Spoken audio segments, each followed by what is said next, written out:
warm welcome to the Embassy World 8-Ball Pool Championships for 1999. We're at the Stackers Hotel in Blackpool. A fantastic atmosphere once again for the teams' semi-finals. The teams you can hear behind me just coming out now, and it's France against England. Let's update you with what's happened so far in the semi-finals. The world champions Wales are out. They were beaten by Ireland 11-9. A surprise, but Ireland were on great form. Today, it's France versus England. This a repeat in both semi-finals of the semi-finals we had last year. With me to enjoy this is Alan Bartlett, a former manager of the England team, so knows very much about what this is all about. And great atmosphere always for this. The French especially bring a great spirit, but England on paper, you'd have to say, look the stronger side. Yes, they are the stronger side. If you were playing the individual competition, they were playing man against man, England would win. No doubt, over 9-11 frames per man. But the 21 frames of a team event, who can say they'll win? They've already lost to the French once this year. The European finals over in Marseille, they lost 8-7. They've played before in the semi-finals against France 3 or 4 years ago. They were well behind at the 10 or 11 point stage. And there's nothing to say the French team can't win today. Also, though, England have a lot of confidence by the fact that they've played them already in the round robin and beaten them quite succinctly. Well, that's all very well, but that stands for nothing today. It's a new game. How the balls break is going to be very important. They'll both get chances. If more chances go the French way and they take them, there's nothing says they can't win.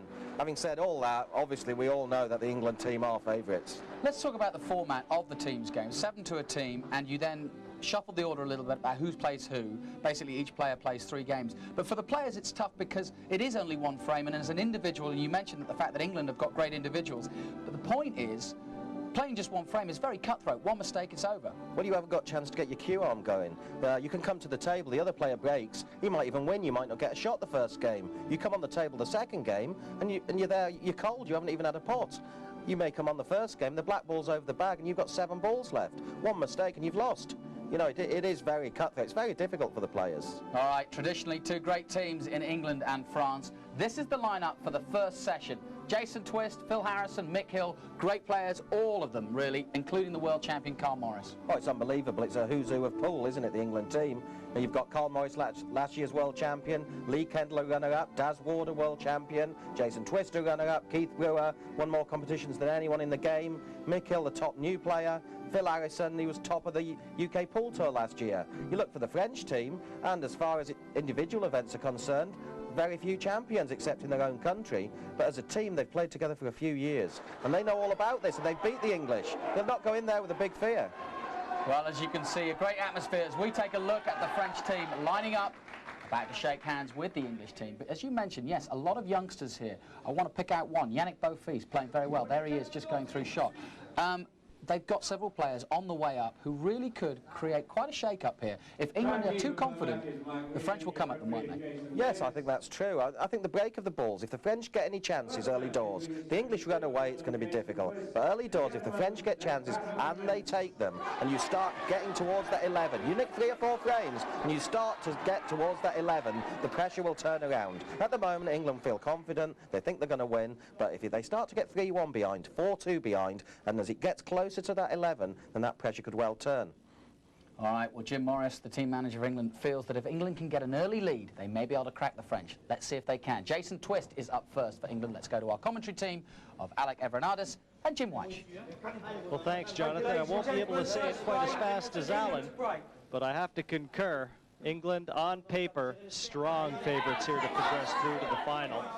They hammered France during the tables, 15-6. And that's a good shellacking. Jason Twist breaking off here for England. This, in fact, is a replay of the 1997 final in which England was 14-10 winners over France. So France looking for a little bit of revenge here. Red ball's in play. Alec, we talked certainly before the outset here how important it is to build on emotion and to keep everybody, even the ones that aren't at the table, as we look at Jason Twist, involved in the play. Well, Jim, every person's got to play their part in the team, and that's what it's all about, being ready to get out there and do your bit for the side. If your concentration falls away, well, you're not doing your part, basically. That one shot might miss and you lose a frame for your country. Yes, and your value doesn't have to come while you're at the table. You can be very supportive, very positive, very upbeat, and keep your side focused, and that can be an asset. And that too has a bearing in how a lot of these team members are chosen. And there you have a look at the English side. Mick Hill, Daz Ward, reigning world champion Carl Morris. They've got quite a side to contend with. You see Keith Brewer and Lee Kendall in the background there.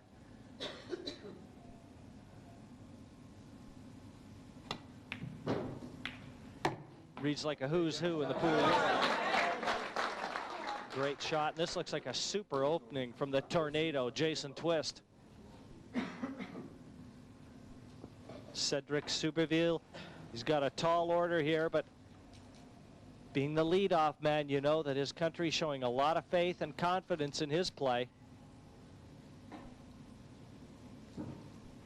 Just going through that English lineup there, Jim, it's very hard to pick a weak link. It's one player after another, and really France are going to have to be on their toes here.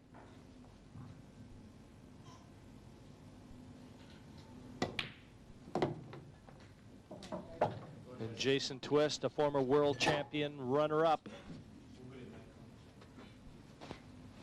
No stranger to the limelight and to the pressure of big-time pool action.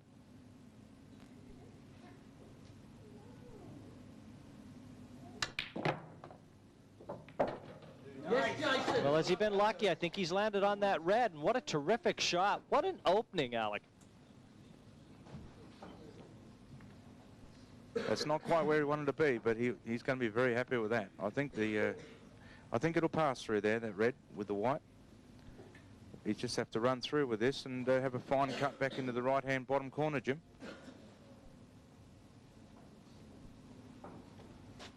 You can see the red just on. He doesn't want to cannon the black. He wants to be able to play it. Looks like to the opposite corner pocket. He'll be happy with that result, Jim. Looking to complete the break and finish here is Jason Twist.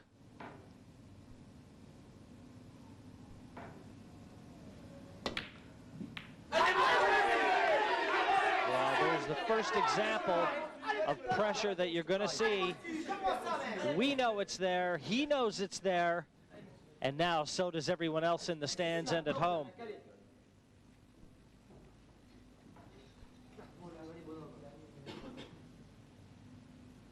The first frame still very much in the balance. Cedric Superville in with a chance that he probably didn't think he was going to be getting.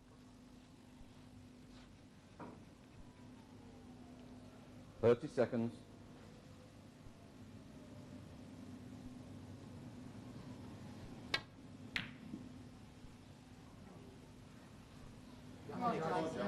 Well, he never intended on potting out there, Jim. As you can see, he's gone over to the right-hand corner just to maybe slide in behind them yellows and break them open and get the little snooker there. But he's got lucky. He's missed the pot and ended up with a jaws there. And I don't think Jason's on this black. No way in the world. No, I still think that he wanted to try and pot that and lay the cue ball in behind those two yellows that we see top of the picture there.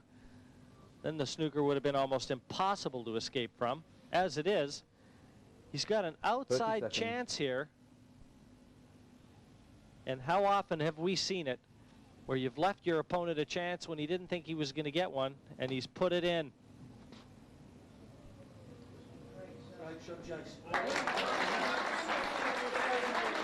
English side like that escape. He's kept the 8-ball very close to that corner pocket, and that keeps the heat on the young Frenchman. For the first frame of the day, that's a very good touch off 2 rails, Jim. He's played that absolutely perfect there.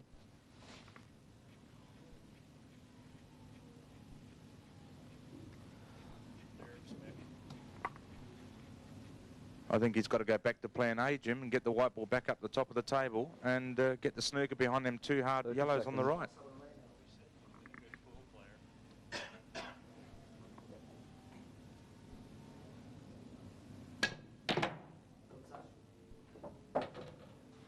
A little bit of cue power there.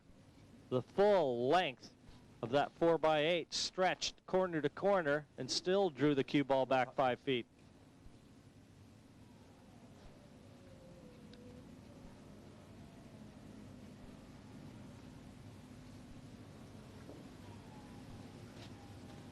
Again, got to be very aware of where that 8-ball is.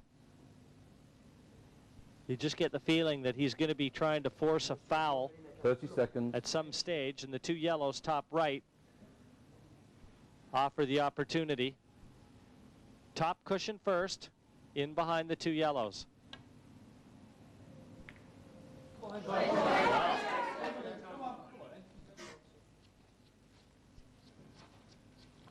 That was a tough shot. That was a tough shot, Jim, because obviously he was worried about hitting the jaw and then missing the yellows completely. Here's an opportunity for Jason right now. Well, that was a let-off. Jason Twist accepts it, but he surely knows that he was lucky to have a shot at that 8-ball. It's England 1, France 0 in this best of 21 team semifinal. And the final 8, not the simplest, but a shot that Jason knew he had to get.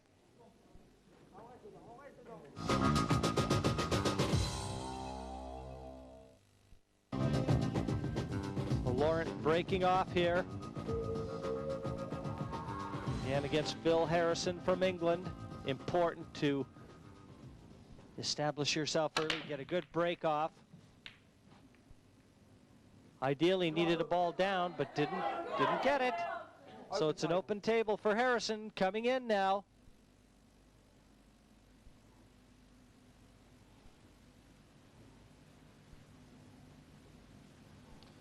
Not one of the more familiar faces. But I can tell you one thing, if he's on this English side, he's a capable player. With the amount of qualifiers that these players have to go through in England, obviously we've got so many. The population in England is enormous, and you consider how big the game of 8-ball or snooker is in England. It's very hard with the qualifying to get through. Anyone that's in this side obviously deserves to be in it.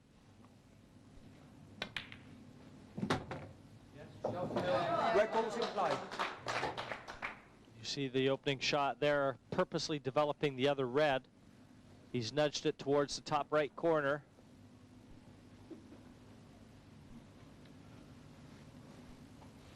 Probably the only reason he's chosen the reds there, Jim, is because he's got a little bit of control there in the bottom left-hand corner.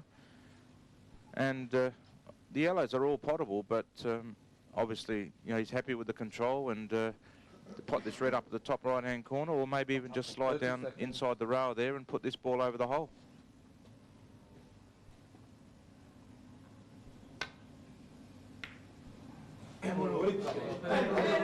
Yellow balls to play. So yellow's in play for Laurent Traveux right now.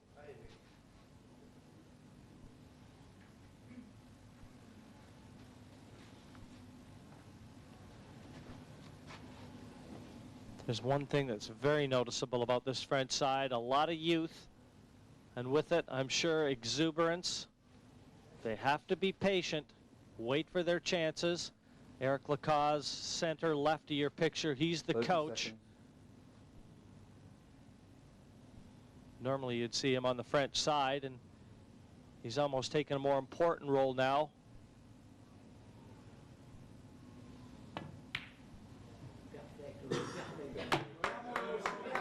Well, that won't hurt their cause. That's a great opening shot by Laurent there. He's pocketed the yellow, knocked the red safe, and really he's just brought himself back into this game, Jim.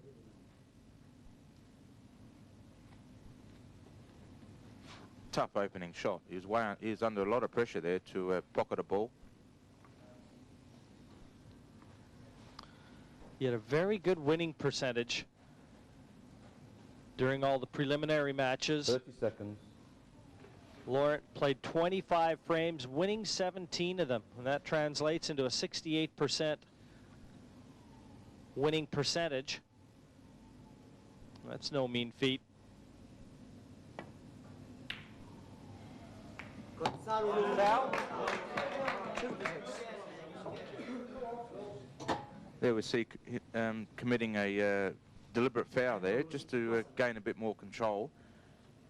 To give Phil Harrison the 2 shots and hopefully just looking at where the reds are positioned there, he hasn't got a starter ball, so he won't be able to keep his 2 shots, and he won't be going to look at potting out either. So that's a great shot there, Jim. Good thinking shot there. 30 seconds.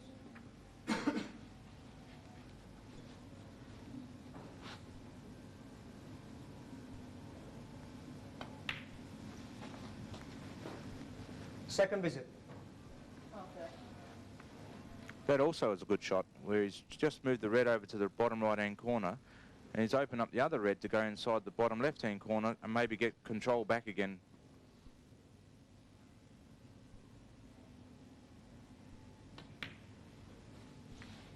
A little harder would have been nice. Yeah, I think he was more concerned about actually potting the red, where it was more important to actually keep the red on the table, even though it didn't cover. Because as you can see, it's still covering the other 2 yellows behind.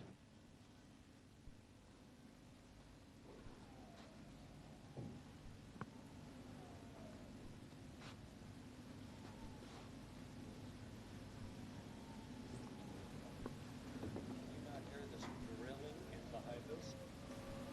30 seconds. That's good.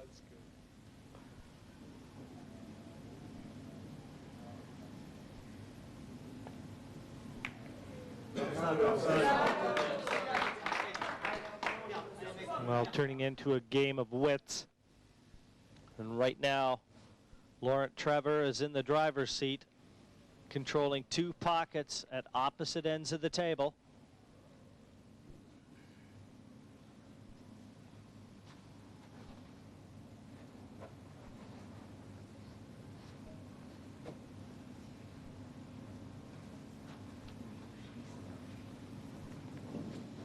Thirty seconds.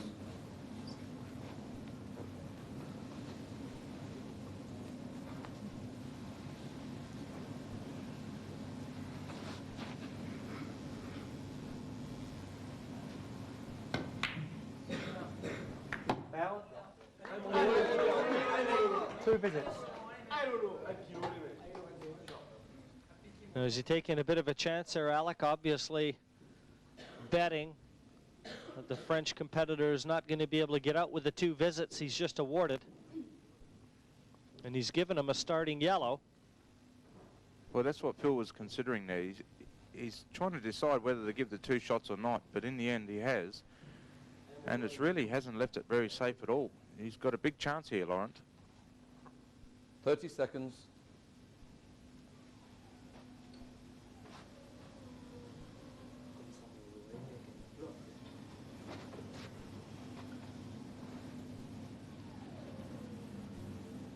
And he's trying to double this yellow back into where the pocket where his hand is, and also move the other yellow up to the top of the table.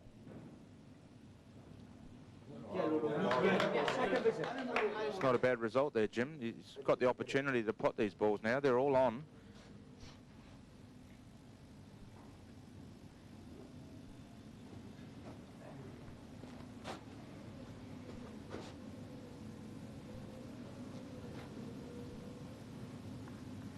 I think he must clear the top yellow on the right-hand corner, so the other yellow would pass after that's cleared. But he's obviously got a different plan.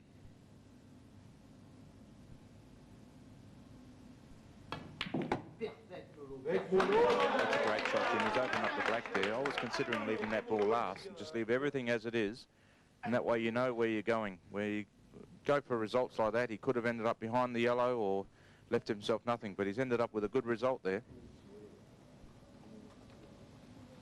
Now you can see all 4 yellows readily available for Laurent. He's certainly done the hard work. Now he's just got to put the balls away.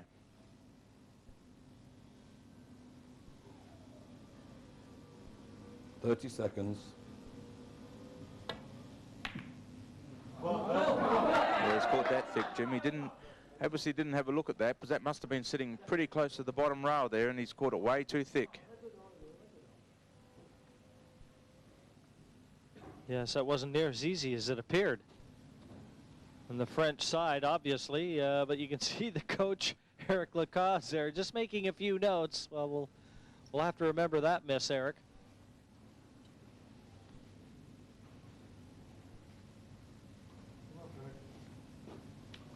30 seconds.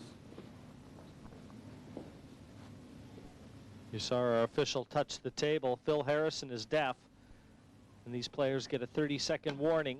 And that's how he's notified of that 30-second warning. What do you think of that shot, Jim? That was a difficult red, and he's gone after it right away. Certainly takes the pressure off when you can get on the hard red early in the pot out. When you've got other balls to use as backup, if he didn't actually get on that red, he had other options where he might have been able to get on that ball again. So it just takes the pressure off when you can go for it first time. And there he's played another good shot to get on the two hard reds, nice and close. He will not miss the first red. When you're close to these balls like that, these players do not miss these balls.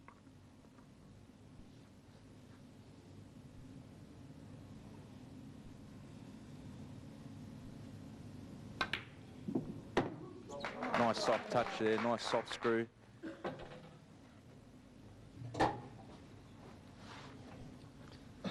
Yes, it certainly thought about going in, though.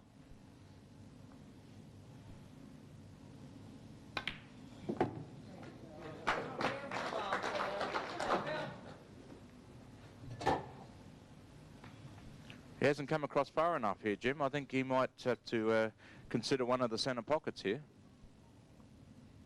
for the black ball. And struck that one nicely. Right center for a 2-0 lead to England.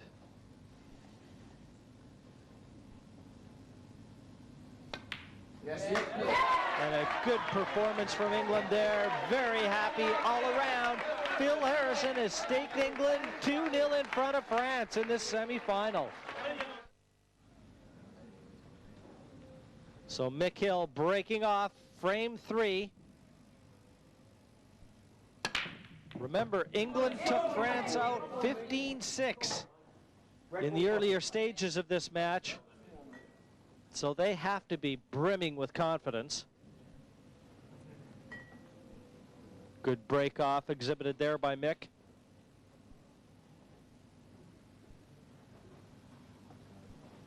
Open table, so still his choice of colors.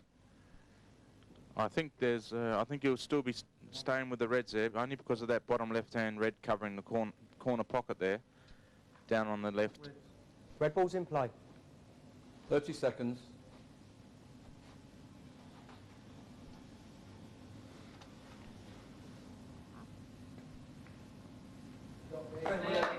Yellow ball's to play. Good shot by Mick. He's really applying the pressure here. He's saying, well, if you don't get one of these balls now, I'm going to have the 2 shots or even 1 shot. And he's got an opportunity to pot these reds.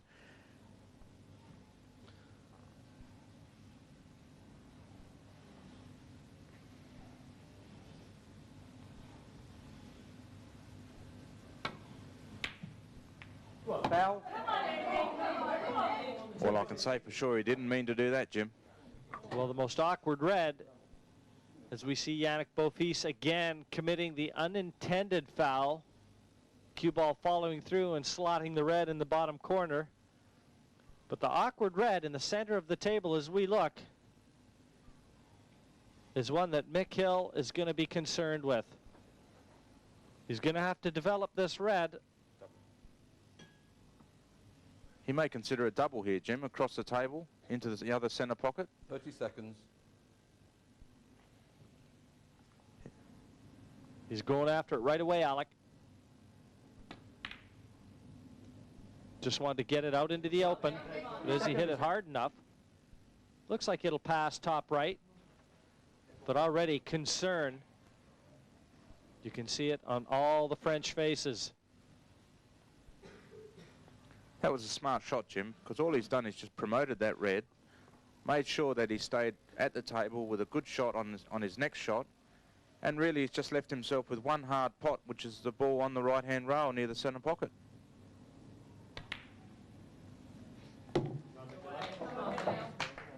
Nice angle there to get up for the top 2 reds on the top cushion.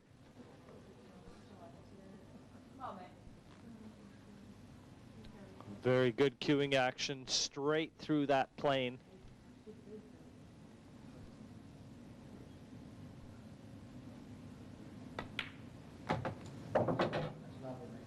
Played a bit of snooker as well, Mick, when he was picking up a cue in his earlier days.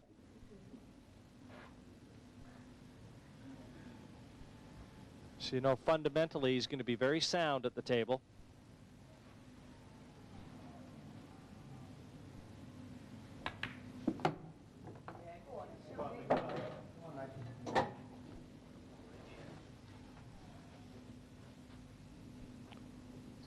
He nearly went a bit too far there, Jim. But if he's on this red, he's only got to... Oh, I think it passes. I think he'll be on this. Just end up nice and straight on his red here. He just rolled this down into the corner pocket. No force required because he can just put the black straight across in the other centre pocket. This looks like it's just about over, I think.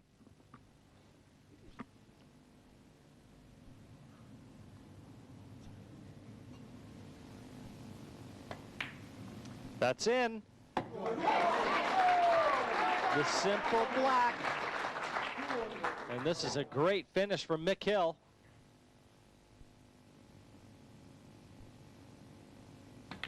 Yeah! Well, there you have it. Confirmation 3-0 by virtue of that win for Mick Hill. And what a start for the English side over France.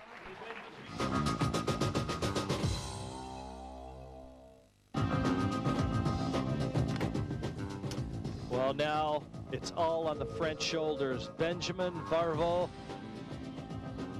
breaking off here against England's Daz Ward, and it doesn't get any easier for France. Dazzling Daz Ward, a former world champion, runner-up in the Stackus International Masters, recently played. Here we go again, Jim. Daz, another aggressive player here. He's not going to mess around. He's going to put these yellows away here without any doubt. Just remember, they're 3-0 up. The pressure's coming off of the English team and really going on to the French team to come back. And what's more, you've got some of the strong English players still to come. All former world champions and world champion runner-ups. We said this was one formidable side. The pressure just doesn't let up on France.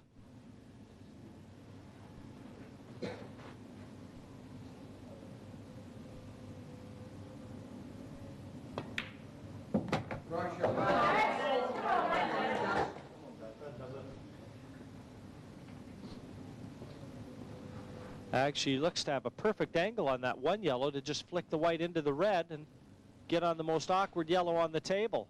I'd be surprised that he didn't do it. That's the yellow nearest the corner pocket, and just take the cue ball over to the red just beside it.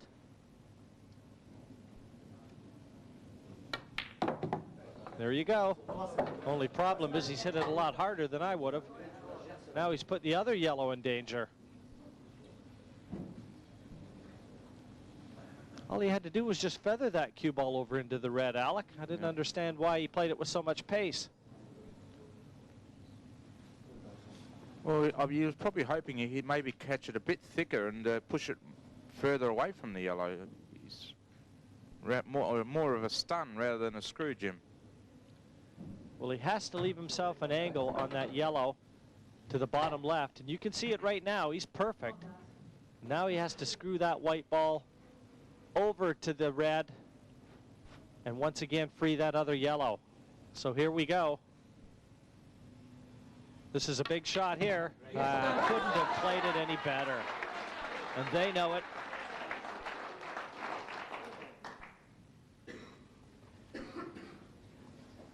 You can also see there, Jim, he's got the other yellow in the centre pocket as a backup ball if something went wrong. So very good, smart play by Daz.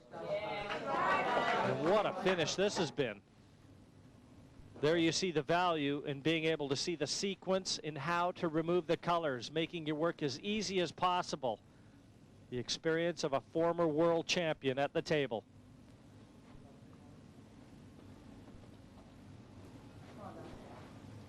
Here, all he's making sure is he doesn't want to leave himself queuing over that red.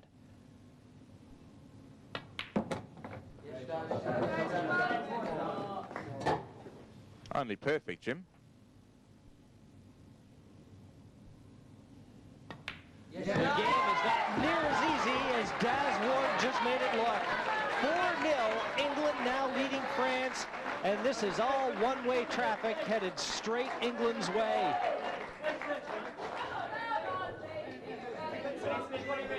Well, Alec, this is exactly what France had to try and avoid. The onslaught that England has thrown at them right now is something they must have feared. As we see the 8 ball again deposited by Ward. And what a terrific performance that was by him. Well, England were on a freight train at Eurostar pace, running right through France. But thankfully, Stéphane Gien has come back and halted that progress, at least temporarily. But a good performance. France desperately needed that, Alan. Oh, they did. 4-0 down. It was looking as if they were going to be steamrolled. And it was a good finish. That black was tough. There was not a lot of space in there. And fair play to Stéphane. Got down, took his time, just off the knuckle there, and in it goes. You were talking about the angle being very important. You wanted him to be a bit straighter on it, but it was good enough. Yeah, if he'd have had a small angle on that black ball, it would have been difficult. He'd have had very little room for error. But when you're straight, you can see exactly where to hit it. And sure enough, he got the pot. All right, well, coming up next, it's the world champion, Carl Morris, in action. And he'll be playing Laurent Charpentier. And it's Charpentier to break. Yes, it's Charpentier breaking off right now. He's just witnessed his compatriot put in a terrific performance, and down to him right now to try and build on it. The only problem for Laurent is he's up against the reigning world champion, Carl Morris. Carl, similar to Phil Harrison, deaf, so Red ball's in play. if there's going to be a 30-second warning, you'll see our official tap the table. 30 seconds. Jim, I've always wondered if it'd be any benefit to be deaf. I mean, he must be able to cut out all the noise and really have a clear mind about what he's doing out there. You wouldn't have any distractions at all. It might be more of a benefit, certainly in singles play and doubles play, where you've got all your teammates and everyone almost willing you on and applauding every pot, every shot. That's something you might want to hear. Yellow balls to play. I've noticed in the past where the English players might stamp their feet because Carl can pick that up through the floor or through the tables. It's interesting. I'm not sure about that.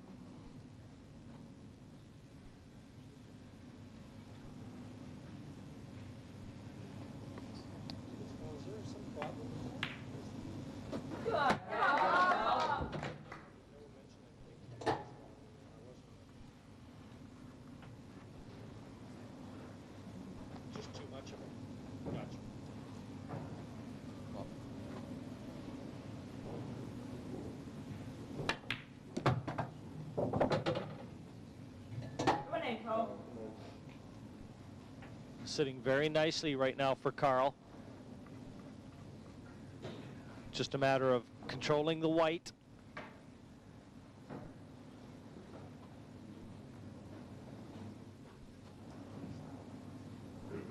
Out of all these yellows, it looks like he's going to be able to develop them either way, but certainly the yellow next to the red, just immediate left of the red, 30 seconds. looks as though it might be the difficult one, if there is going to be a difficult one. But as I said, it looked like he could develop them as well. This young fellow can play. It'll save him a lot of trouble here if that yellow passes past the red into the top right-hand corner. He doesn't want to be bridging. Yeah, well, there you go. It certainly goes. He wouldn't want to be bridging back the other way. It would certainly make the shot a lot tougher.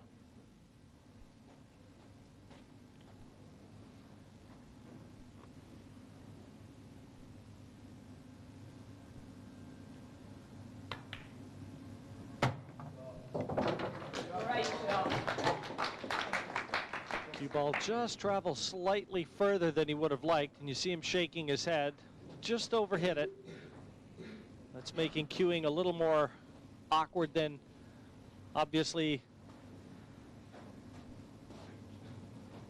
I'm not sure about that shot, Jim. I think he might have wanted to go a little bit further and have a nice angle on the yellow in the middle of the table to run down for these two bottom yellows. I've got a feeling he wanted to save this one till last, Alec. Play the yellow bottom left, yellow bottom right, and come up for the yellow in the center. It affords easier position onto the black. And that might be the reason.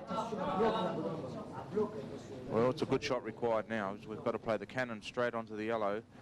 But as you can see, there's three reds in the bottom corner, so if you can get it on the side rail or at least over the pocket, it won't be all that bad. Well, this is going to be crunch time right now for Carl Morris. He's going to have to call on all his skill to be able to plop this one into the pocket. I think he's very good at these shots. I think he'll get this, Jim. 30 seconds.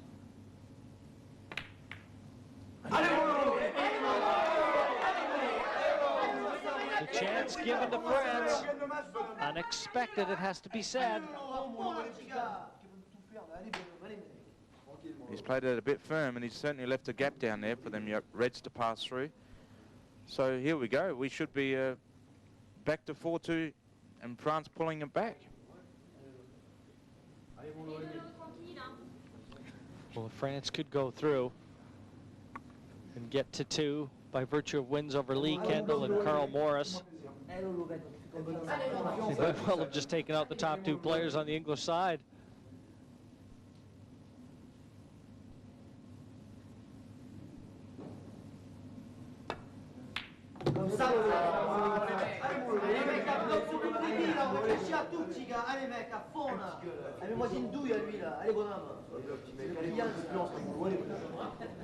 Laurent Charpentier at the table for France. I think he's got to clear both of these reds on the top left-hand corner, Jim, first, and then bring the white down to the other 3 reds down the bottom, just so you don't have to worry about travelling back up the table again. I think he would have been happy with both of them going in there. Wouldn't have bothered him had the other red disappeared. As it is, still no problems. Just got to take the cue ball back.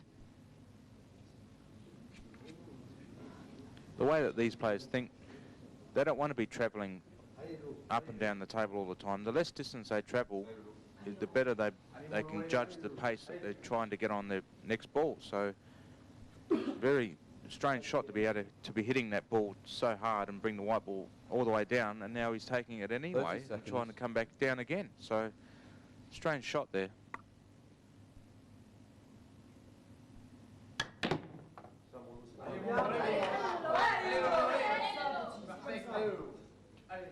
But really, for players of this standard, that shouldn't be a problem.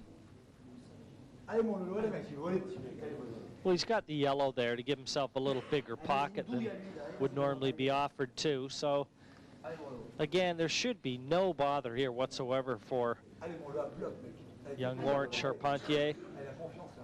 The only thing I'd be considering, Jim, is where the yellow is going to come out to and whether it's going to kiss any of the reds or maybe even land on the black or cover the line for the other corner 30 pocket. seconds.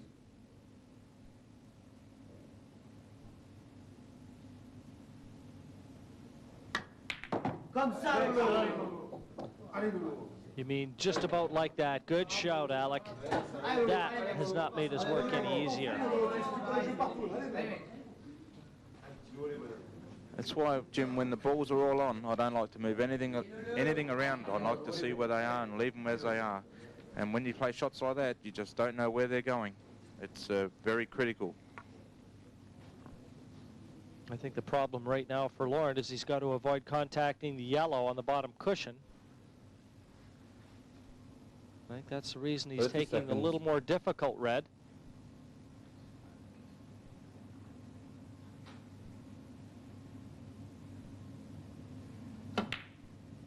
Now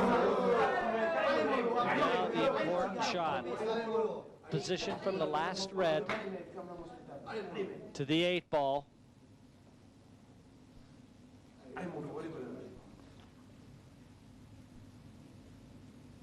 I'm not sure, Jim, if he's got a little angle there where he might be able to just stun over to the left-hand lower rail and put the black in the top right-hand corner, or if he's going to screw straight back and put the black down in the bottom left-hand corner.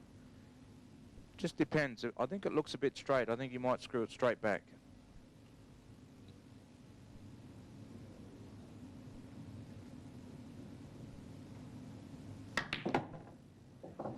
He's overhit this. Well, how do you fancy this 8-ball? There's the French mascot, Alec. And he doesn't even want to look right now. Got the sunglasses on. This was overscrewed by about 2 feet. I think he's just tried to cue that very well, and he's really hit it sweet as a nut. He's gone way too far. But these shots here where you've got the blind pocket, you're looking over the other corner pocket where you're trying to cut it back. It's a very hard shot, these. 30 seconds. Well, no one in their right mind can fancy him for this. Hampered cueing right across the side cushion. It'd be a difficult pot at the best of times, a lot of pressure.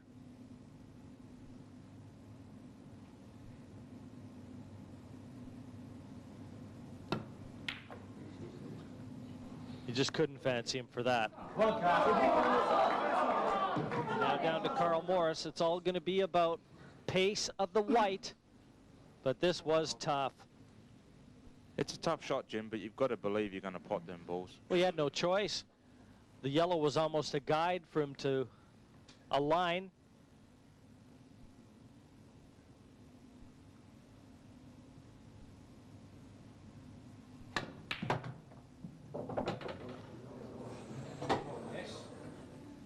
Not bad. Not bad at all. One thing about it, this won't be traveling at a lot of pace. If it doesn't go in, it'll be covering the pocket. But you can see the concern near the corner pocket with the cue ball there. I can't believe he played it with that much pace, Alec. I think he was very Well, Laurent Charpentier takes it, and look at the French side now. They're right and truly back in this one, 4-2. And a great win for Laurent over Carl Morris, the reigning world champion. This one's going to be an interesting match. Yannick Beaufils up against Jason Twist.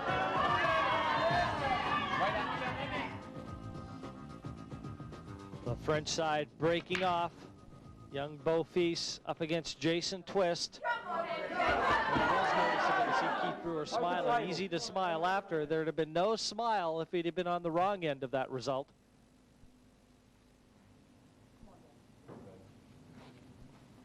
It's an open table for Jason Twist. 5-2 to England.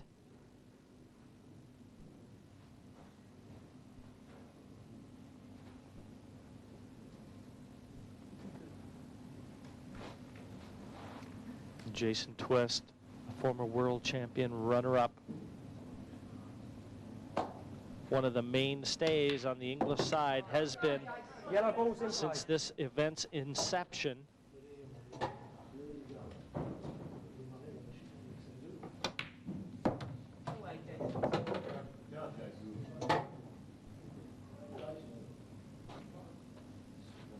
Well, Jason's the man that kicked him off to the 1-0 start, Jim, and it looks like he's going to get him back on the right step here. He seems to be cueing the ball a lot nicer than what Keith did, and looks very confident there.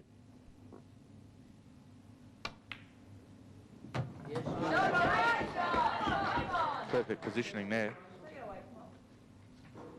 he always, to me, in the years that I've seen Jason play in the team event, he always looks like such a confident player, the sort of player you'd really want to bank on.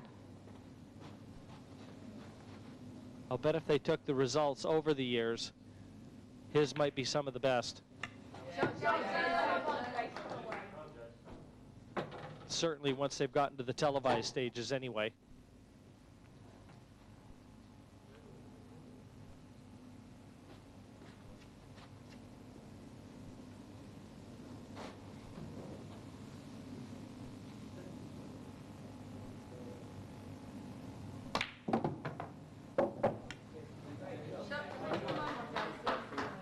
This is looking good here, Jim. It almost looks like he could take the yellow nearest the pocket, draw straight back. Either way, he's going to get the cue ball over the right-hand side of the table for the 8 because it's available bottom left. I think that's the ball he's got to take, Jim. He's got to take the ball closest to the pocket, draw it back, and have a half ball cut on the other yellow to run around off the back 2 cushions. He's elected to play the other yellow top right. I'll just say this shot here is a tough shot. You've really got to put some power into this white with top right-hand side, and then it makes the pot harder, Jim, by playing with a lot of side at forcing pace. I don't know about that shot. I don't fancy him for this. You just never like that shot. You just couldn't possibly fancy him for that. The way that Jason elected to play that was easily the most difficult. Snooker. He probably struck it as well as he could, Alec, and still got a negative result. Well, I feel he got the worst result because he's gone the hardest way.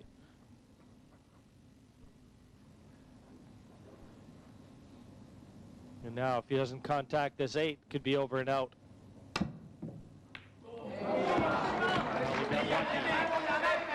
The English side can offer smiles, but still, he's in his chair, and Yannick Beaufils is at the table. No smiles from Jason.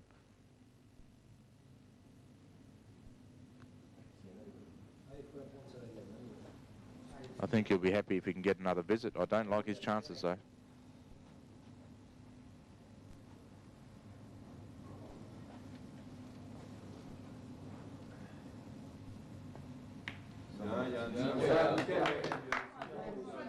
Well, he's back at the table, but he can't see the black. Yannick's laid a nice little snooker there. But I don't like to let my opponents back at the table, Jim. I don't know how you feel. Well, in this situation, though, Alec, I mean, he's obviously trying to put himself into a zone where he's got a little less pressure, and by extracting a foul and giving himself 2 visits, I mean, this one's in the lap of the gods. For Jason to have any shot, he's got to try and fluke that black, and the first order of business is striking it. And that's not that easy.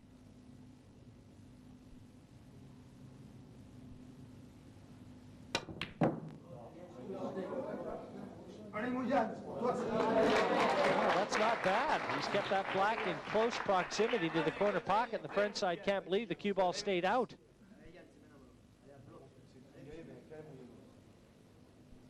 I'm not sure how it stayed out either.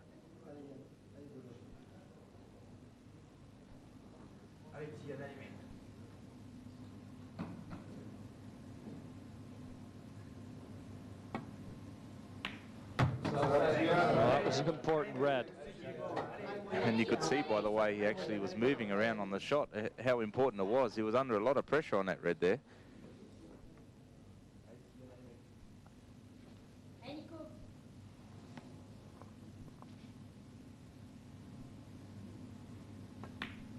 You see what I mean, Jim? I feel he was in the same position right here and now as what he was before he played that snooker on Jason. But now he's electing to pot the balls, where before he elected to snooker. So I don't understand why you choose to let your opponent... I mean, if he had fluked the black, he wouldn't be doing this right now.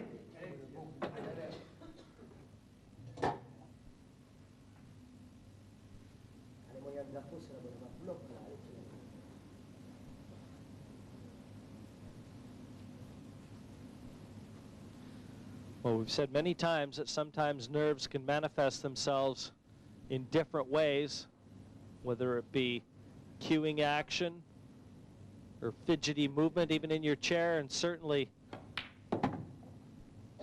in decision making. The thinking process can be affected by nerves.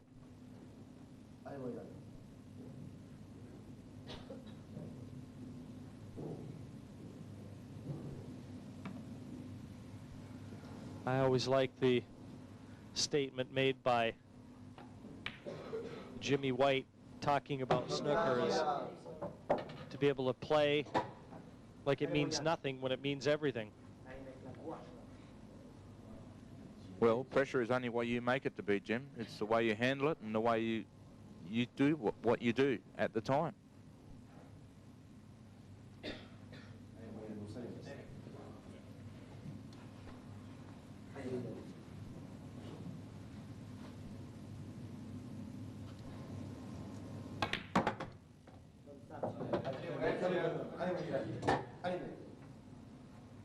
Looking good for France here, Jim.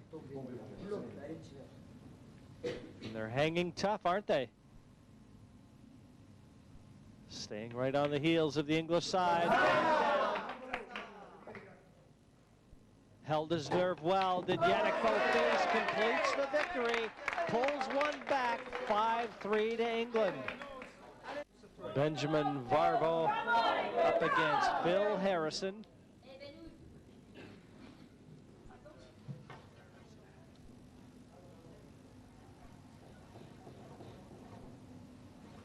Harrison breaking off.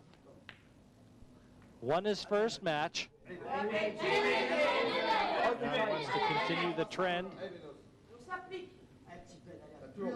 Departs the table, and Varvo in with the first chance. His choice, reds or yellows.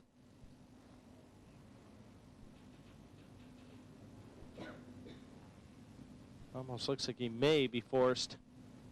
Reds are easier starters, but somehow yellows just look, well, there's not much in it really, but I don't know.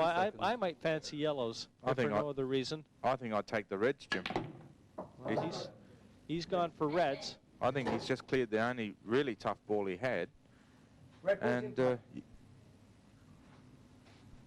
well, that was the reason I would have taken yellows, is that awkward red. Just looking at the black there, it's covered by the two other yellows, but the red is also blocking the path to the bottom left-hand corner, so that's another reason I would have taken the reds. If this red ball goes in here on the top rail, Jim, it looks very good for France.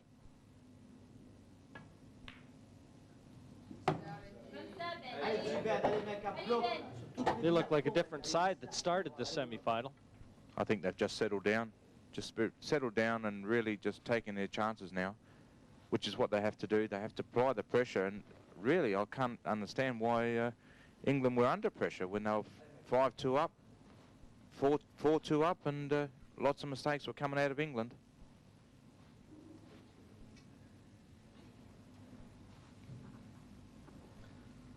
$30 seconds.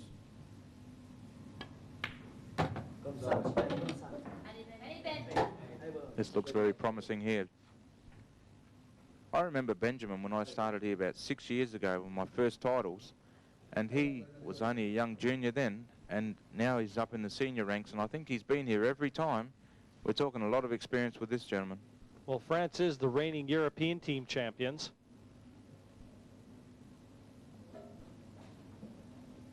England always the side to beat when you come here for the Embassy World titles. They're the ones you have to get up for.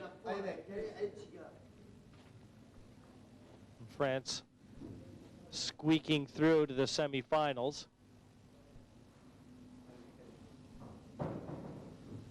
I mean, your side was just pipped to get through. Ireland just narrowly getting through, and look what they did, taking out the holders Wales in our first semifinal, and France looking to complete a very unlikely double. 30 seconds.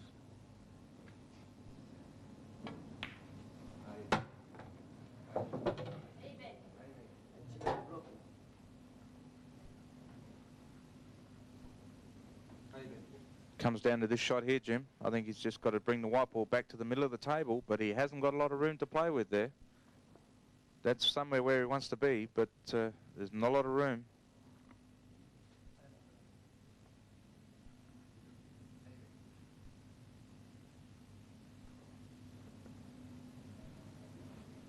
$30 seconds.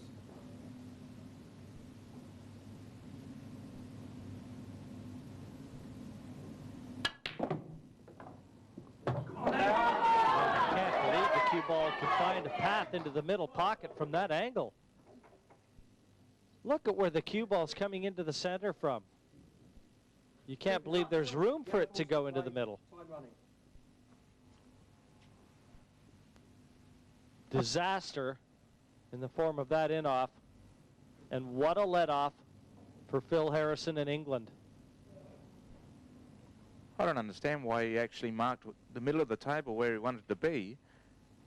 and didn't have a straight shot. He had an angle on that red, and then he's chosen to go up the inside. Couldn't get the cue ball to where he was looking. 30 seconds. Off the red here into the bottom left-hand corner to clear the yellows. Great shot that, Jim. Just opened everything up there. He still had 2 visits with just the 1 yellow safe on the side. Well, I have to say there's no way I'd have played that shot. I'd have left myself an angle on one of the yellows closer to the balk end to bring the cue ball for those yellows to the right-hand center.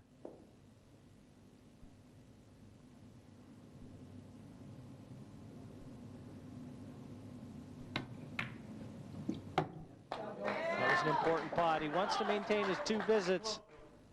Just shows a man with confidence there, Jim, especially when you got 2 visits. It's a confidence booster there for sure. I think he was happy to play that ball off the red just because he knew if he didn't pot the yellow, he was still pushing the red fairly safe. So, and he had the other visit as well. So he's going all right here, Phil. Looked terrific in his first frame, and he's looking no different here. And Jason Twist can offer a smile. He knows he dropped his second frame, but Phil Harrison doesn't look like he's going to do the same.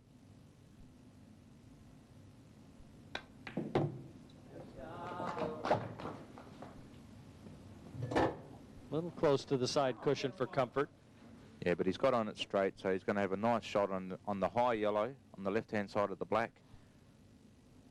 Have a nice little angle just to stun back through for the other yellow back into the same pocket. That's perfect, Jim. Hand on the table. He's got a nice queuing action there, so he should be able to stun just over for this.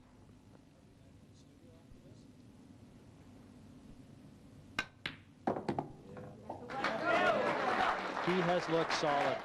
Mick Hill loves it. Isn't going to need the second visit. Great performances from Phil Harrison, and he reestablishes the comfort zone for England, back in front by 3 frames at 6-3 to the English side. Well, a decisive frame for England there, and almost showboating by Phil Harrison. Excellent performance by him. Had a game in hand. Yes, he had an extra shot there. He finished up well in his first match. The French should have won the frame. A little bit out of position on the last ball. In the end, he ends up going in the middle. And then Phil Harrison plays a red. Let's see the shot here. Here's the shot from the Frenchman. If he was going to play that shot, he had to screw it very deeply. He didn't get hold of the white, and he's gone in the middle. A little unlucky, obviously. And then Phil Harrison plays the yellow ball off the red. He's no need to do that. Here it comes. Could have potted this direct. He had 2 shots. He's feeling so good.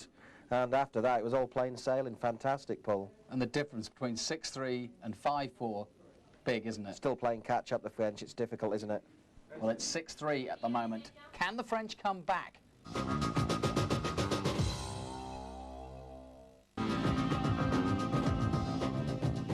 So right now, France again has to produce something special. And it's got to come in the form of Cedric Souberville up against Mick Hill. Cedric at the table, having broken off. He led this event off and lost the frame to Jason Twist. So we'll see if the nerves have settled. At 6-3 down, can ill afford to lose this one.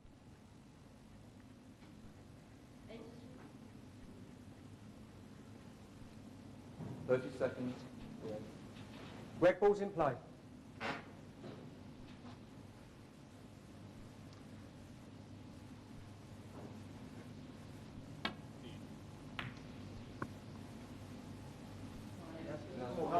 Yellow ball's in play.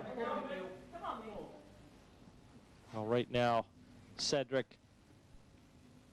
has to be concerned. He's elected reds. He tried to keep that over the pocket just to give it a little bit of insurance.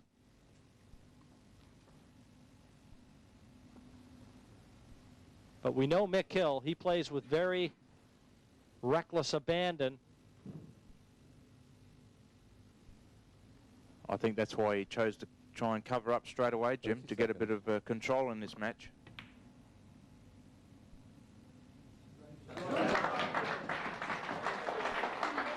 There's a better shot there by Mick.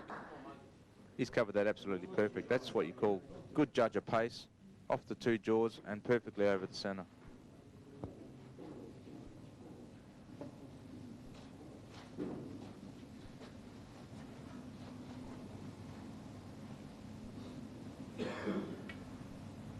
Now he's got a decision to make.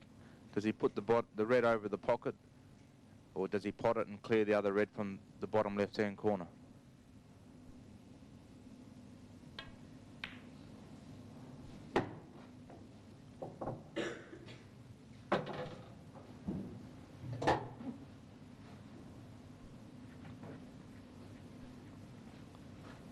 Well, the stage is set here.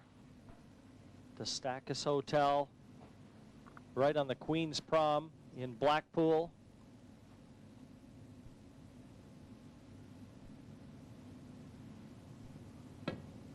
France and England in a showdown to see who will oppose Ireland. It was a very good shot that there. He's pulled it out of the pocket and covered the yellows going into that corner. So I think Mick can see maybe a gap going through there. Might be able to play the yellow off the red, as we've seen in Phil Harrison do on the last game.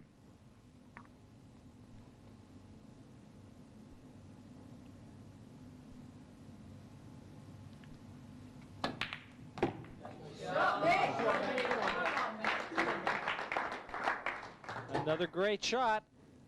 Again, very similar to what you suggested Phil Harrison did.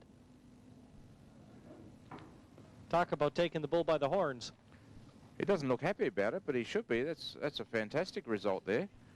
As long as the yellow passes into the bottom right-hand corner, I don't see the problem.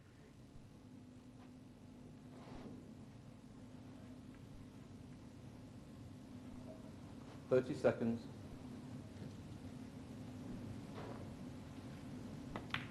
Yes, he's developed it very nicely.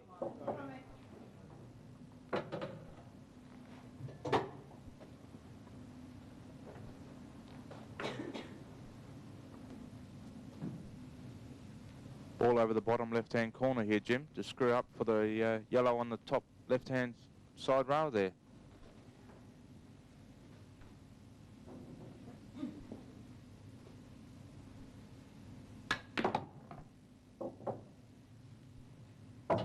Bit too much angle there. I think he just caught the rail on the way up, which pushed the ball into the middle of the table.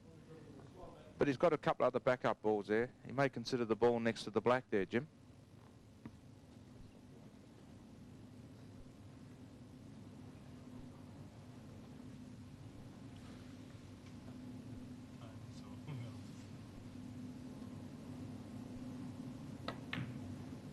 That's a super pot.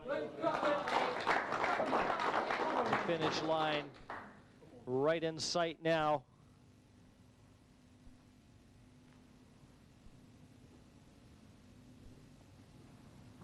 That never looked like missing, Jim, and you can see him now. He's running around the table. He knows he's a big chance here.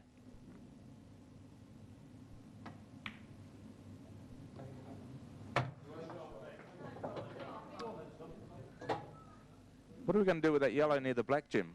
Does it go anywhere or what? Looks like it passes bottom left. So all he's got to do is plot this one in. The only problem is, well, if it does pass, he might be better off playing it now. Seeing as how he's not going to get on it any better, just wants to roll this in, play the black to the same pocket. I don't think he'll be rolling this in, Jim. You've got to be careful you don't drop short on this, trying to hold the white. See, he's got a little bit of an angle here, but I think he'll still put this away.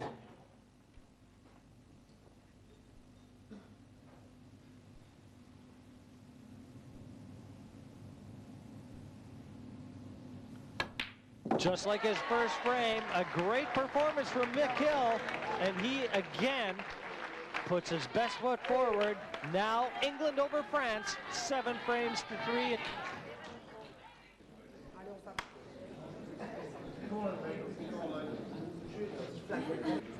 Frame France to break, trailing 8 frames to 3.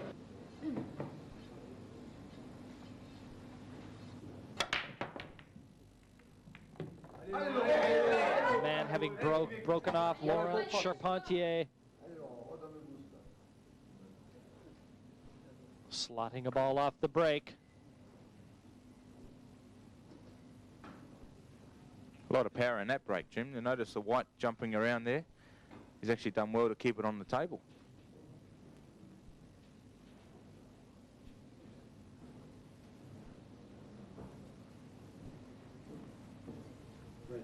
What will you choose here, Jim? There's a bit of half a dozen and 6 there. Well, I always like to take the balls that tend to be in front of the other ones. I myself personally, I would probably go for yellows, but again, I've seen a few twists with some of the players and their choices, and what looks to be the obvious to me isn't necessarily the right choice. I think when it's 50-50 like that, it depends on the style of game that the player might want to play. If he wants to attack and really have a go at them, well, he's got to take the outside balls and play a bit of luck in it, where if he wants to slow it down, then he can really just cover up and slow the opponent down. Yes, for me, Alec, in the center of the table, the red 30 seconds. just nestled in between the two yellows was my reasoning for choosing yellows, because the yellows look available where the red isn't.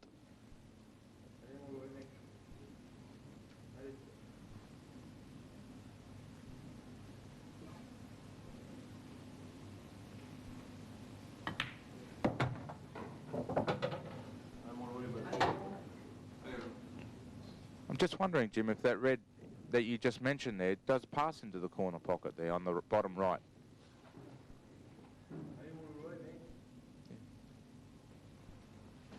No. There we see it doesn't pass, so he's going to have to try and control the white and break into them somehow. At some stage, and he doesn't want to leave it too long, because if it doesn't work out when he does try and develop them, then there'll be so many options open to the English player Lee Kendall. Now Lee was subject to a blitz in his first frame. He never got a chance. He broke off, and that was the only visit he had. So here he's seeing the French player break off, and I wonder if Lee's going to get a chance in this one.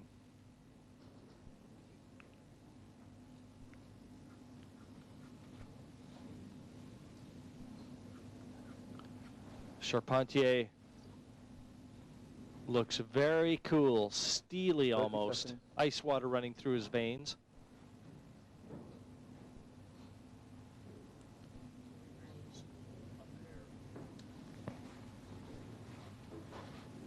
I think it's a bit unfortunate there, Jim. If the white had travelled a little bit further, he would have had a little angle to get in underneath the left-hand side of the reds and maybe get an angle into the other centre pocket to break into that red. That one trouble red that he has. Foul. Well, he's gone for a bit of safety there, just trying to cut the red down to the bottom corner pocket, cover up the black, but he's hit it way too fine. And you see he's going off the yellow into the centre pocket. Good billiard shot there, Jim. Wrong day, wrong game. Get our first look at Lee Kendall getting his bridge hand on the table.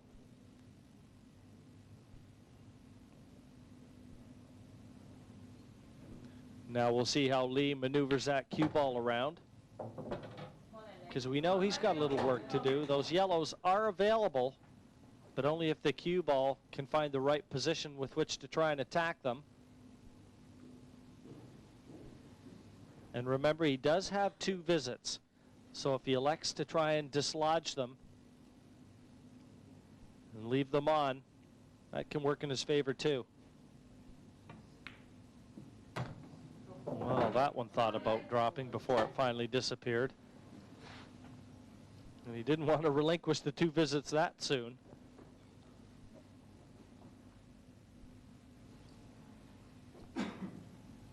There's so many things going through a player's mind, Jim, that occasionally you actually forget about the pot, worry about the position, and that's when you see players miss the easy shots like that.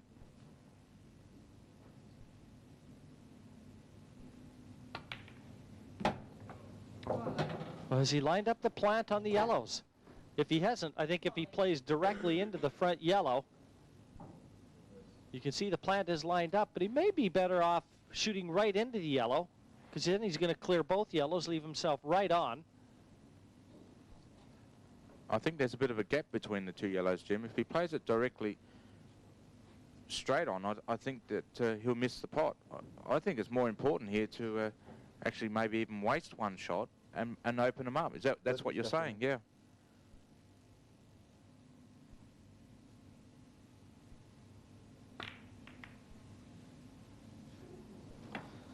Second visit. Well, now, because he went for the plant, the cue ball was running away from the yellows. That's why I suggested he just play the front yellow dead on and, yes, sacrifice the pot, but just losing all three yellows. They'd all be at the bottom half of the table where the 8-ball is.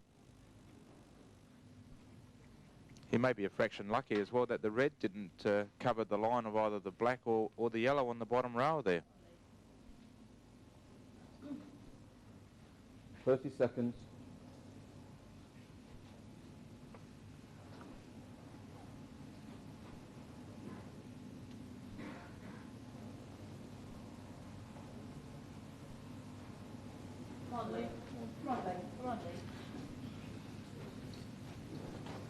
Well, you can see there he's contemplating maybe swerving around the black here to knock the yellow onto the yellow over the pocket, but no, I think he's changed his mind. He might be going onto the bottom row. That's it.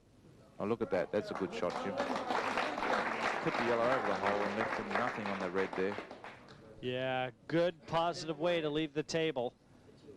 But having the two visits, you had to fancy him to get out right there.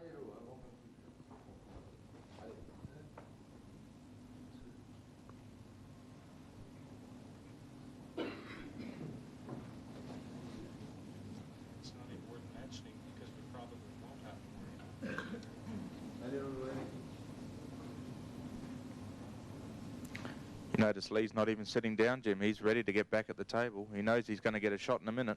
30 seconds. Only because he's left his opponent absolutely nothing. And he's got yellows over both bottom corners.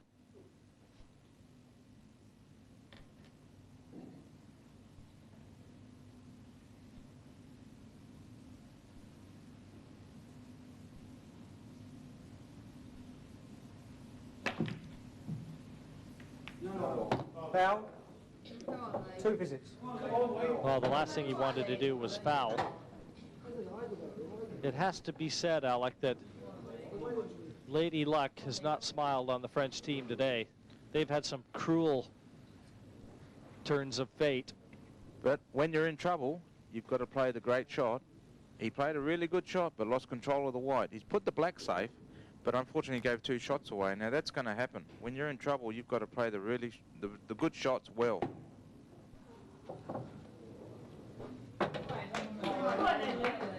He's going to have to use this shot to develop the 8. I don't think so. I think he'll just run up, try and maybe get the white up the top end of the table. Do you think, Jim, or maybe play it soft? I would consider getting the white up in the bulk end. I think he's going to pot the yellow and try and develop the 8. Waste the 1 visit. He's got 2, remember.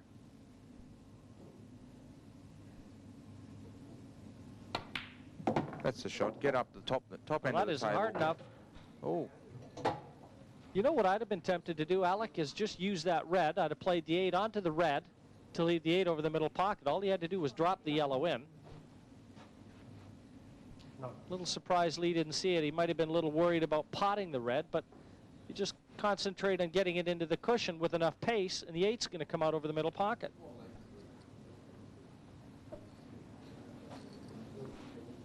Well, I have to say I didn't think of that either, Jim.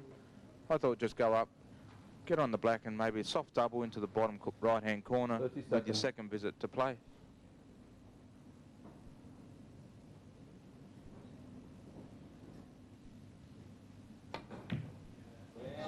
Fantastic shot, Jim. That pot. Don't think Lee expected to get it, but the handshake nevertheless. And all of a sudden, the English team is really riding the crest of a wave. Just 2 away now from a place in the final.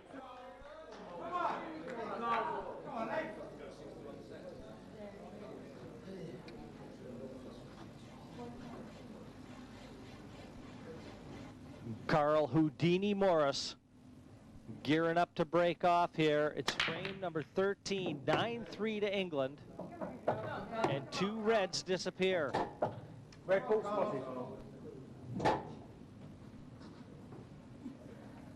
And Morris lost his opening frame as well, just like Lee Kendall.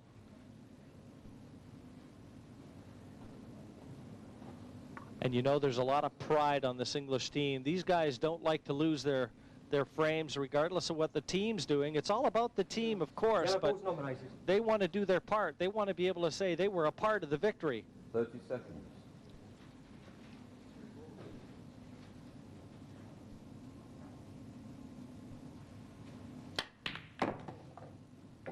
Yellow ball's in play. So even though Carl potted 2 reds off the break, he's elected yellows because they're situated just a little bit nicer. Come on, Carl.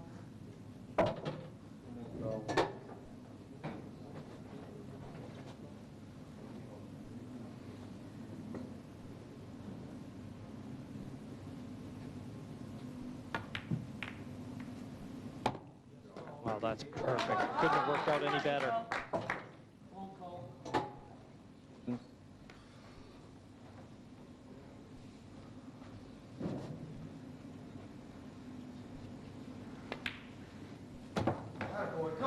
He's only got the 1 hard yellow on the side rail. You notice there he's just about dead straight on that, Jim. He can just screw straight back for that. And then he'll have a linking ball with the other yellow in the middle of the table into the other centre pocket with the easy black in the opposite centre. Nice touch on the yellow, doesn't hurt. Perfect shot there.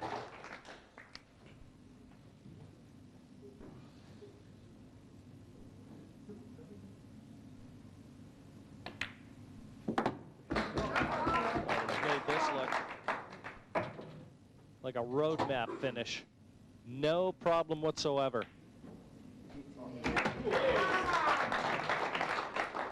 You can mark this one on your score sheet.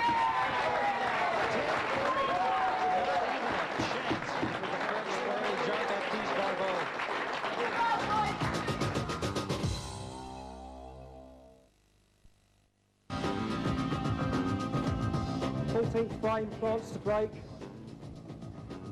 Trailing 10 frames. Stéphane Jean breaking off for France. He played very well in his opening frame. Defeated a very game Lee Kendall. He's up against Keith Brewer this time.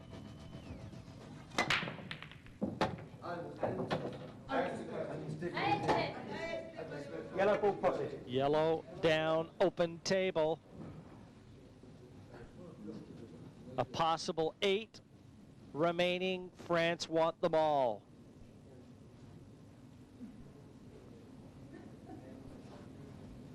This would be a comeback that they'd talk about for years. Red ball's nominated. It's got to start 1 frame at a time. The players really have to pull together now.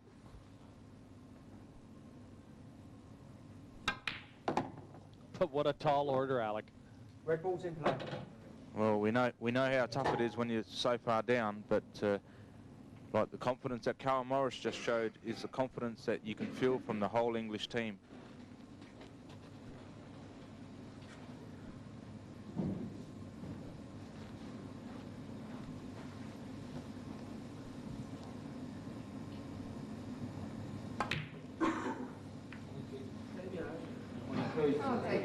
Yellow balls to play.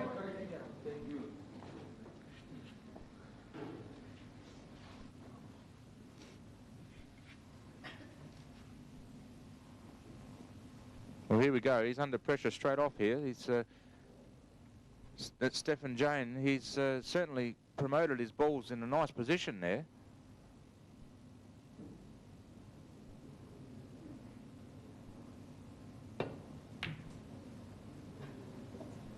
With Keith's only option was to try and cover there in the bottom corner, but he's left a gap there, and that'll allow the red to pass off the yellow.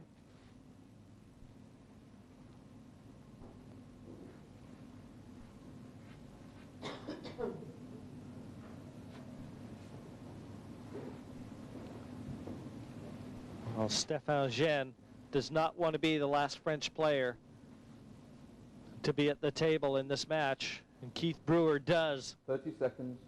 Which one of them is going to get their wish?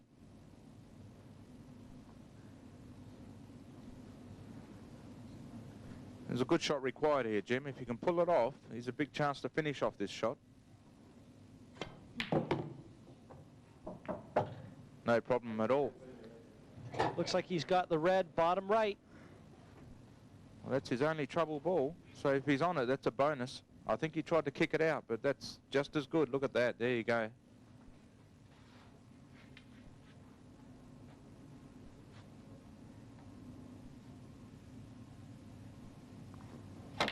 It's in. Well, it's not. Just caught the side jaw there. Well, it certainly looked in for a moment, but yes, again, these tournament tables, unforgiving. Certainly looked in when he hit it.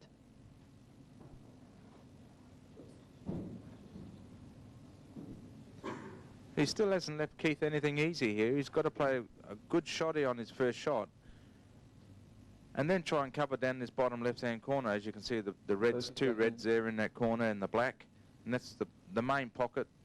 He might be considering a double on that yellow there, Jim, across there, and try and cover it from underneath rather than attempting a very hard pot on the first shot.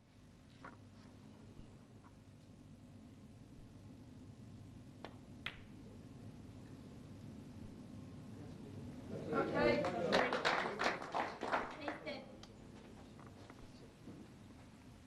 Well, the French side, very little to be optimistic about.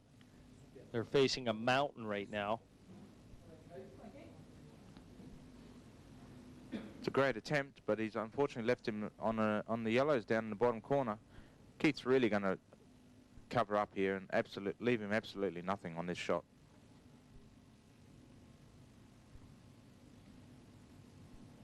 I think that shot just turned the frame around, Jim.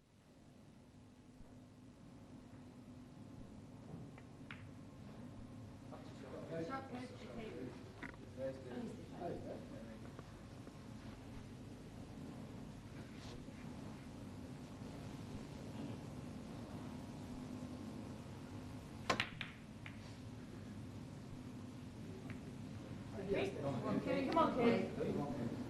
Well, you can see the situation. Keith Brewer occupying 2 pockets, Stéphane Genne occupying 1.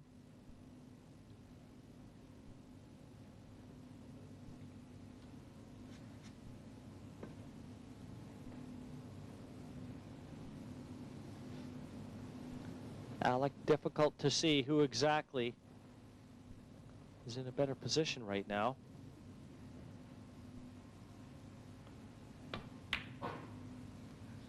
Well, I think we know now, Jim. Well, he's just removed one of his yellows, the awkward, and he's going to get the other one out.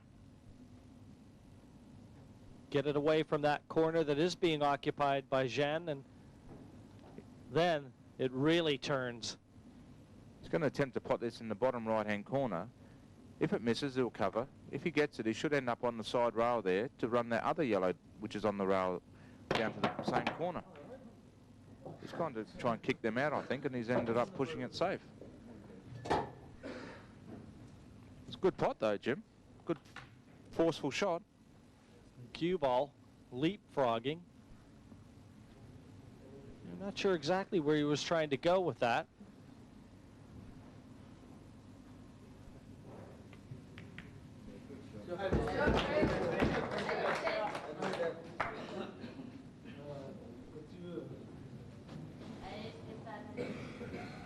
Well, Keith there getting his 2 yellows off the side rail, but leaving Stefan on a straight red into the other centre pocket. Geez, mighty close with that yellow there. Just about potted Keith's yellow.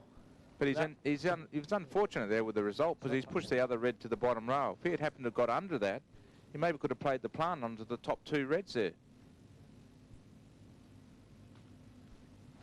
Time out, rest please. It certainly scares me when he rushes into the shots, Jim. I wonder whether he's playing the right shot sometimes when he just jumps in there and doesn't really consider what to do.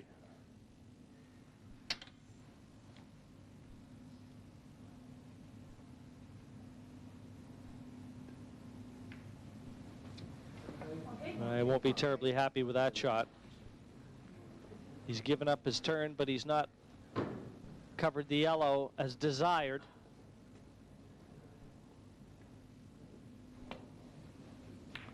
And Brewer in no hurries here. He's in complete control, and they know it. Well, in my opinion there, Jim, I think he played the wrong ball. You think he should have played the middle one, kicked the other yellow out, and gone for the win? Definitely.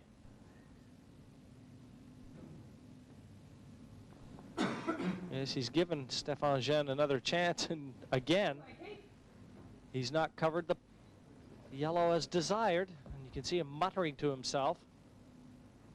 He certainly made the black a bit harder, though, by pushing that down to the bottom rail. I don't know, the black will definitely not pass through there.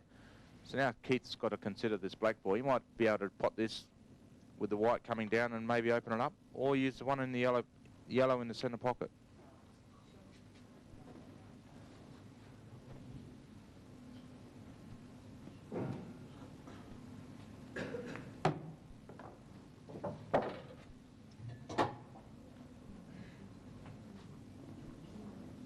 Well, you see what Stefan Jean has in mind. He wants to try and bring that red down. You're shaking your head, Alec. You don't agree with this tactic, obviously. No, I think he should be looking at maybe getting 2 shots. I can't see the yellow sliding in there, or even to push it down and give Keith another shot. I think this is going to be an interesting shot. Look at this. Well, he certainly blocked him up there. We had one of these games the other day, Jim, where they were blocking the balls from the outside, and that stops the opponent from actually being able to hit it, which means the guy that's on the outside of the yellow, in other words, in this case, Stefan, is in control.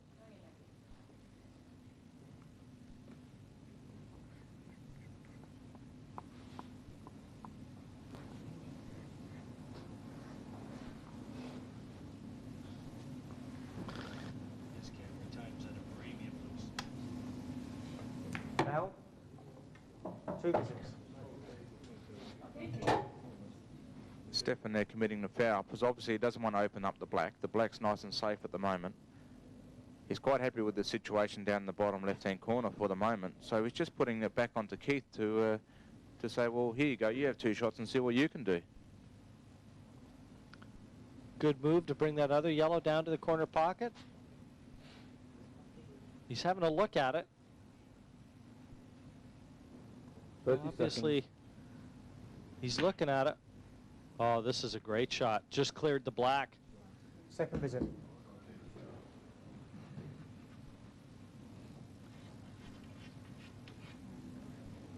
Here's an opportunity, Jim, just to cut the yellow lower into the bottom right-hand corner and try and get the white to travel into the bottom left-hand corner and pot the yellow with the yellow over the hole.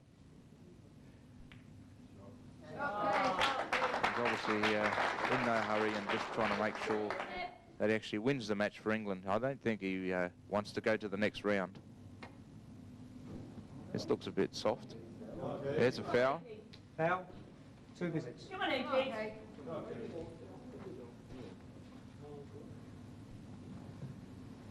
Yes, didn't intend the foul, but as soon as he hit it, he was up off the cue.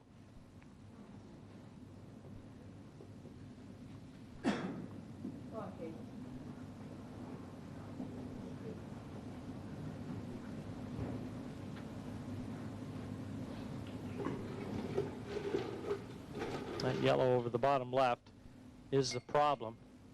30 With seconds. Keith having 2 shots, you'd almost think that he could pot the one in the center and play the yellow in the middle of the table into the one over the left. He's got 2 visits.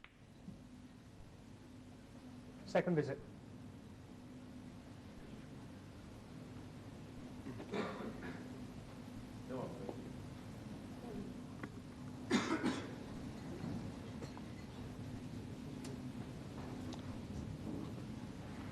I'm actually a bit surprised here, Jim. We know how good Keith Brewer is. He can pot that yellow in the bottom left-hand corner, but he's choosing just to wait. Now, on a good day, he would have been out like 3 or 4 shots ago. Well, again, I failed to see. He's had 2 visits on a couple of occasions and not exercised them. So again, he's looking to grab the foul. But even if he has the 2 visits, he's not attacking with it. So what's the purpose of playing the snooker?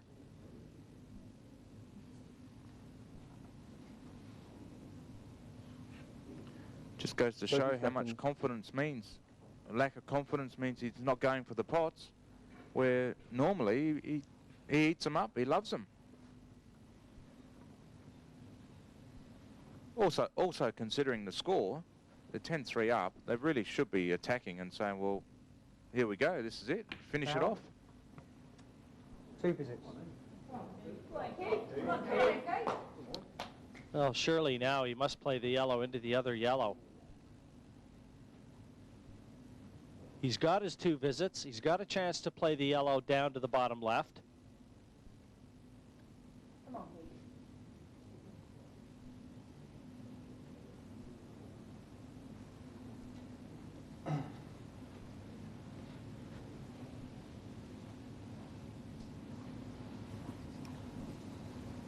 He must know something we don't, Jim, because he doesn't look happy at all, does he?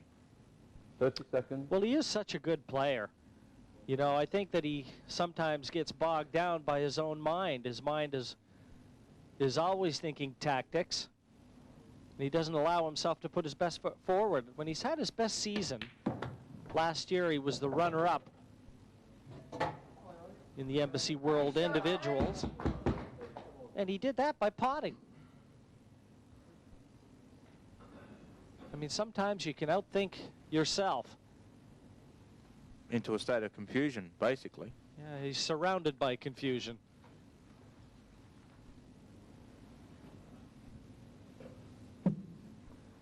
Well, it looks like the white will pass through there.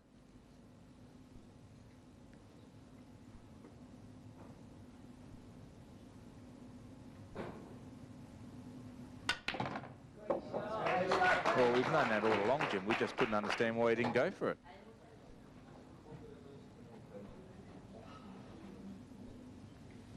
There's never a problem at all there.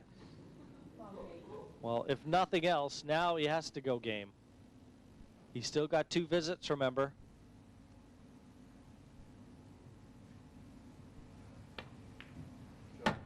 Perfect angle. And this looks to be the winning visit. Down goes the 8, and Keith Brewer has dispelled Stéphane Jean, and in so doing, taken England across the finish line. Cheers in order for England, but they took their time with Keith Brewer. But finally, 11-3 over France, quite an emphatic win for them, and they move on to the final. Perhaps as expected. Alan Bartlett, at the beginning of the programme, you said exactly that. England should be, on paper, the team to watch. Yes, they should have beaten them, but France had their chances early doors. They didn't take them, and after that they just got steamrolled. Against the Irish know what they've got to do. They've got to take them chances when they get them. It's going to be a completely different game, because I know we mentioned team spirit, but Tony Holgate and that team will be up for this, and England have dominated this team sport for so long now. It is time for a new team to come forward, and Ireland have the sort of confidence that can do it, can't they? Well, you say they've dominated it, but they did lose the final last year to Wales, and that's why they're all the more determined this year, and I think they'll go on and win it. But Ireland have got some individuals. France haven't got a lot on the individual side. So the Irish team have got Tony Holgate, a former runner-up, Greg Farren, a world champion, Robert Brady seated in the world's top 8. And been playing very well, hasn't he? So, you know, they've got the individuals that could upset them. But the England team after that are not going to be downhearted, are they? No, they aren't at all. Let's find out how they're feeling. Lee Kendall is with Estelle Matthews. Thanks, Jonathan. Yes, Lee Kendall and co in complete control. Well done. Now, it was an easy victory, more than you expected, I think. Well, it's a great win over the European champions. To keep them to 3 frames is a great result for England. It was dragged out somewhat in that last frame by Keith Brewer. What were you thinking at that moment? Oh, I've got every confidence in Keith, his experience. He wasn't going to let them take the frame so they could get confidence to win another frame. So Keith knew what to do, grind the win out, and that was all that was required. OK, that's the semi-final out of the way. Now you've got to meet the Irish. They're looking pretty confident, aren't they, Lee? Oh, they're very confident. They're a rowdy bunch. I'm sure they're going to be shouting all the way. But we've got enough class in our team to hopefully come through and win the world title. Well, best of luck there, and England have got a pretty good track record. Back to you in the studio, Jonathan. Thanks, Estelle. And Alan here in the studio, I think he pretty much summed it up, didn't he? Yes, he was happy with Keith. He knows Keith's game. Keith's happy if he's playing what he wants to do. If Keith goes in and pots balls, he'll not be happy anyway. He wants to make sure he's in control. At the end of the day, he won his 2 frames. For all we've said about him, he's come out, it says K Boer 2 on the score sheet. He's very pleased with his team, and he goes into the final, and I know how much they want to win it. They really do want to win it.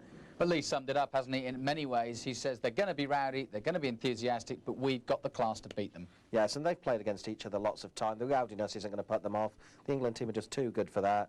So it's all going to come down to the Ireland team. When they get the chances, and they will, you always get chances at pool, they've got to take them. They won't get too many, but so that's going to be the key to the match. All right, the final then. England against Ireland. That's the final of the team match-up here in the 1999 Embassy World Pool Championships. It's going to be, if nothing else, a great atmosphere, I am sure. Ireland, as I've said, will be bringing a lot of fans and a lot of encouragement, led by, of course, the basher, Tony Holgate. But as you've seen, England have a great deal of class. Should be a cracker of a final. Until then, from all of us here in Blackpool, goodbye.